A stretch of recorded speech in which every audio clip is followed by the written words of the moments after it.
When you picture being prepared, you picture guns, bunkers, gas masks, something dramatic enough for a thumbnail. That's not what gets people first. Dehydration does, cold does. An infected cut nobody packed real wound care for, not being able to buy anything because the card machines are down.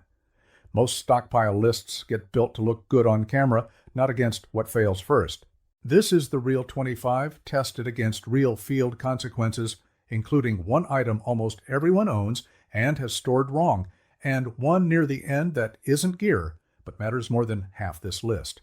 I'm Ranger Jack. 17 years as a backcountry guide and outfitter, packing real gear for people heading into terrain where a wrong call gets felt fast.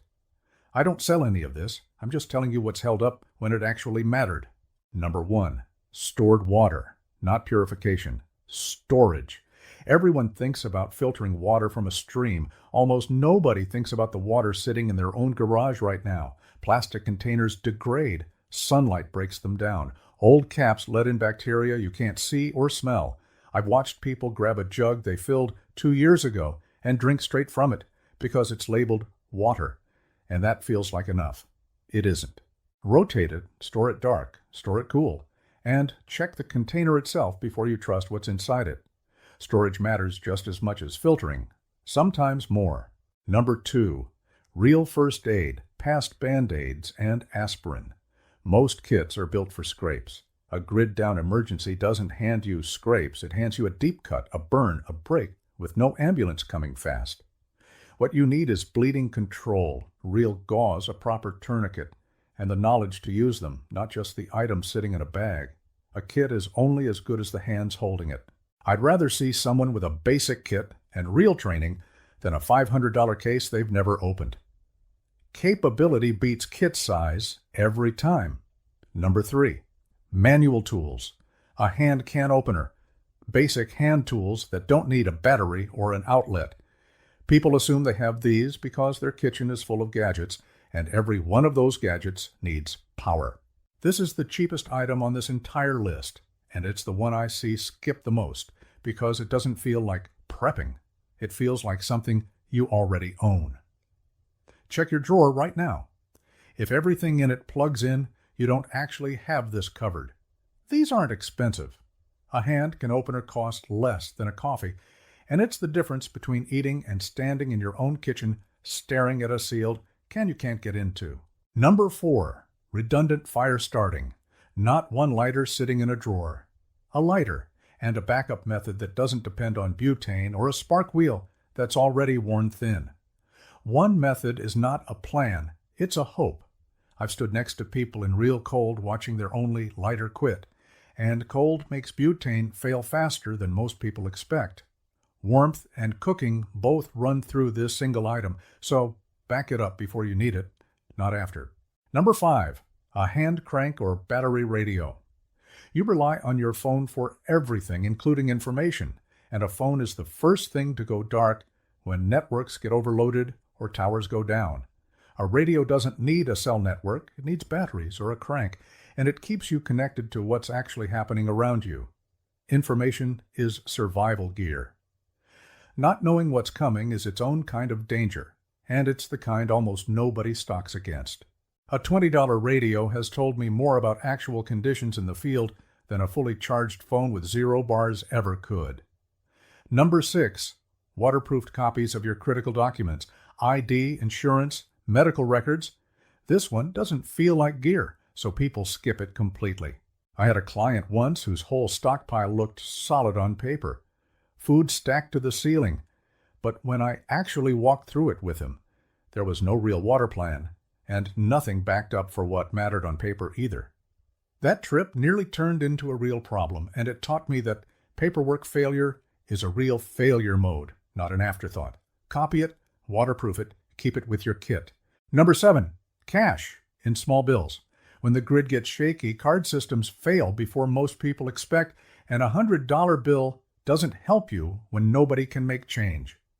Small bills are liquidity. Liquidity is preparedness.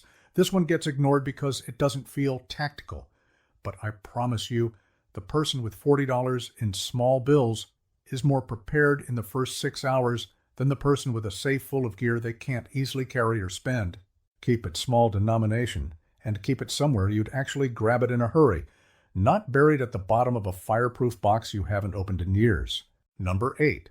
Layered water purification. Not just a filter plus a genuine chemical backup. Filters clog under real use. Cold slows their flow to almost nothing. Turbid, silty water beats filters that work perfectly fine in a clean demo video. That's the gap almost nobody plans for. One method failing shouldn't mean you're out of clean water entirely. Carry a real backup method, not just a second brand doing the exact same job the first one already does. Redundancy is the actual goal here, not brand loyalty dressed up as preparedness. Number 9. Calorie-dense, shelf-stable food, actually rotated. This is not a one-time purchase. Stockpiles go stale when nobody manages them. And I've seen people open a bucket they bought 5 years ago to find it's not what they thought it was anymore. Account for allergies for what your household will actually eat under real stress, not just what stacks well on a shelf. This is a system you maintain, not a box you check once and forget about for a decade. Number 10. Sanitation and waste supplies. This is the category almost everyone forgets entirely because it's unpleasant to think about. But sanitation issues are one of the most well-established drivers of illness in any extended emergency, long before starvation ever becomes the real threat. A simple waste plan, basic supplies, and a way to keep clean water separate from wastewater. It's not glamorous. It's one of the most important things on this entire list, and it costs almost nothing to prepare for. Number 11. Real insulation layers. This is where my own background matters most.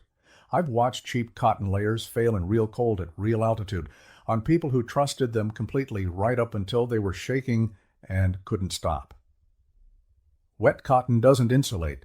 It actively pulls heat straight out of your body. Wool or proper synthetic layers do the opposite. Warmth isn't a bonus item on a stockpile. It's as core as food and water, and it's the one people underspend on more than almost anything else here. Number 12, a prescription medication reserve. People assume pharmacies reopen fast. Sometimes they don't. If you or someone in your household depends on regular medication, that's not optional gear. That's survival gear specific to your own body. Talk to your doctor about what a safe reserve actually looks like for your situation. This isn't something to guess at on your own. Plan around your actual body and your actual needs, not a generic list built for a stranger. Number 13, one quality multi-tool or fixed blade, not 5 cheap ones scattered across your gear. Cheap steel rounds off, chips, or snaps, and it tends to fail exactly when you're leaning on it hardest, which is the worst possible moment for a tool to quit on you. I'd rather carry one blade I've actually tested and trust completely than a drawer full of tools I've never really put to work. Check the edge, check the lock, maintain it. Fewer tools, better tools, actually cared for. That's the real standard. Number 14, a paper map of your actual area and a compass you know how to use. Your GPS is excellent right up until the battery dies or the signal drops, and most people have genuinely zero backup plan for that exact moment. Paper doesn't need batteries. It doesn't need a satellite. But it only works if you've practiced with it beforehand. Learning to read a map during an actual emergency is the wrong time to start. Practice now, while it costs you nothing but a little time. Number 15. Cordage, paracord, rope, whatever strong cord you can get your hands on. It's cheap, it's light, and it quietly gets used more than almost anything else on this entire list. Shelter lines, gear repairs, securing a tarp, a dozen small jobs you never think about until you're standing there without any. I've reached for cordage more than almost any single tool I own in situations that had nothing to do with what I originally packed it for. Small item, genuinely outsized value. Number 16, redundant light sources. A headlamp, backup batteries, ideally a solar option too. One flashlight with no backup is a single point of failure waiting for the worst possible moment to prove it. Darkness compounds every other problem on this list. It makes first aid harder, navigation harder, everything harder than it needs to be. And here's the thing about what's coming next. The next several items aren't dramatic at all. That's exactly why almost nobody actually stocks them. Number 17, N95 or comparable dust masks. Wildfire smoke, air quality events, dust after a structural collapse. People stocked these heavily for one specific pandemic and then quietly let them expire and forgot about them entirely. But clean air isn't a pandemic-only concern. Breathing is the first system that actually fails when the air itself turns against you, and it's the one almost nobody plans around outside a single, narrow scenario. Check the seal, check the expiration, and keep a few sized for anyone smaller than you in the house. Number 18, repair materials. Duct tape, a tarp, a solid patch kit. Most people stockpile new gear and never think about extending the life of what they already have. Repair capacity multiplies everything else on this list. A patched tarp is shelter, a repaired boot is mobility, a resealed container is food that doesn't spoil early. Fixing something is almost always faster than replacing it, when replacing simply isn't an option in front of you. Number 19, stabilized fuel storage. Gasoline or propane stored properly with real caution, because I've seen improperly stored fuel become its own hazard, not a solution to one. Use a stabilizer, keep it ventilated, keep containers rated for what's actually inside them. I don't recommend anything here I haven't handled myself under real conditions. And fuel is the one item on this list where doing it wrong is more dangerous than not having it at all. A power source only counts if it's stored correctly. Number 20, basic hygiene supplies. Soap, hand sanitizer, the unglamorous small stuff people mentally file under nice to have. It isn't. In any extended situation, small failures compound fast. A minor scrape or a dirty hand becomes a real infection risk once regular hygiene has already broken down around you. This isn't about comfort.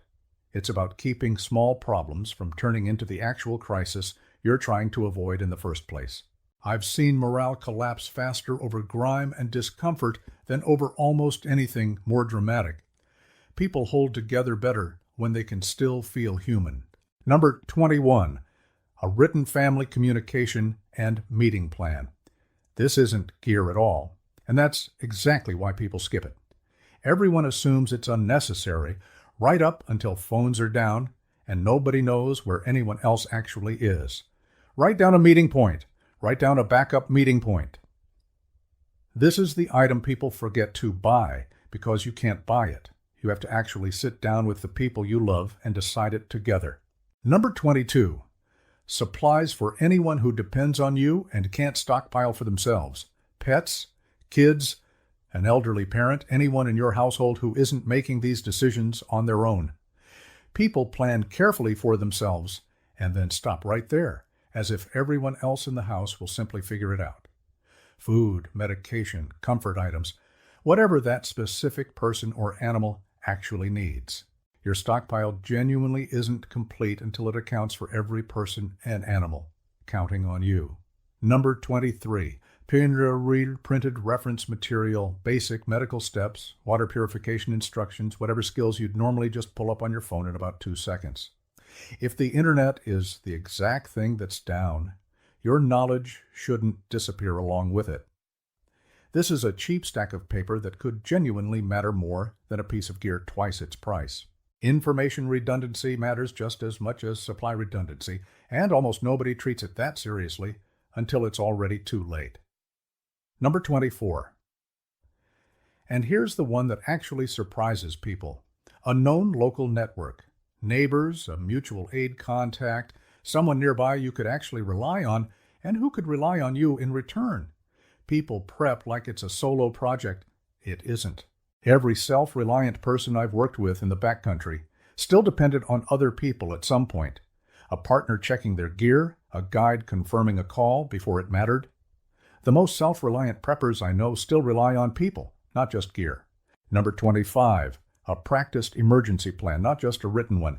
This is the highest value item on the entire list, and it isn't a physical object at all.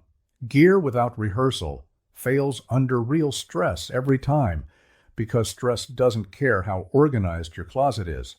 That client I mentioned earlier, the one whose stockpile looked perfect on paper, the real gap wasn't in his gear room. It was that none of it had ever been tested together under pressure as an actual working plan. Walk through your plan before you ever need it. That's the item most people skip, and it's the one that ends up mattering the most. That's the real 25. Run through it fast. Water and food you actually rotate, not just buy once and forget about. Warmth and light doubled up, because a single point of failure always seems to fail at the worst possible moment. Tools and repair materials so you can fix what you already have, instead of needing to replace it. Documents and cash, because a crisis doesn't pause your paperwork or your need to actually pay for things. Health and sanitation, the category almost nobody wants to think about and almost everyone underestimates until it's already a problem. And the plan, the people, the practice, the part of this whole list that isn't gear at all. None of this requires a bunker or a 5-figure budget. Most of it is cheap, boring, and sitting on a shelf somewhere, waiting for you to actually organize it properly. Here's the twist, if you didn't catch it already. This looked like a gear list. It wasn't, not really. The highest stakes items on here weren't things you buy off a shelf. They were paperwork, a plan you've actually walked through out loud, and people you could actually call at 3 in the morning. I'm not selling any of this to you. I don't have a brand behind me, a food line, a subscription box, or a course. I'm telling you what's actually held up in the field and what I've personally watched fail over 17 years of packing kits for people who couldn't afford to be wrong about any of it. So here's what I actually want from you. Not a like, not a subscribe, though I won't stop you. I want you to walk through your own setup and find the one item on this list you assumed you had covered and have genuinely never tested. The water you haven't rotated, the lighter you've never actually used in real cold, the plan you've written down but never once walked through with the people it actually involves. Tell me which one it is, down in the comments. I built kits for 17 years, and the gap is never the gear people brag about. It's always the boring item they quietly assumed was fine.